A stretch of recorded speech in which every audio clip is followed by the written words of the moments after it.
आधीच माझी लॉकडाऊनमध्ये 10वी गेली आणि त्या 10वी नंतर आहे ना माझा डोळासुद्धा गेला असता. तर झालं काय ना हे मी तुम्हाला सांगते. थोडंसं वियर्ड वाटतं ऐकायला, पण नक्कीही ऐका. So hi everyone, good morning. आज सकाळी एक छान असं पार्सल आलं होतं. तर पार्सलचं तर राहू द्या, तुम्हाला नेक्स्ट व्लॉगमध्ये मी सांगते की ते पार्सल कोणतं होतं.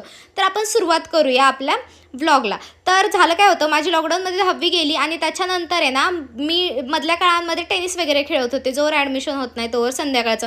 आणि माझ्या भावाकडून टेनिस खेळता खेळता माझ्या बिबळ्याला डायरेक्टली ते फूल लागलं टेनिसचं आणि डॉक्टरांनी डायरेक्टली असं सांगितलं की उद्या हिच्या डोळ्यावरची पट्टी निघेल आणि तेव्हाच समजेल की हिला स्पष्ट दिसतंय की नाही, आम्ही गॅरंटी देऊ शकत नाही. मग तर काय घरातले अजूनच आहे ना हे झाले, त्यांना इतकं टेन्शन आलं की बापरे, आपण हिच्या लग्नाचं बघत होतो, लग्न लावलं असतं तर बरं झालं असतं, आता आंधळ्या मुलीशी कोण लग्न करणार.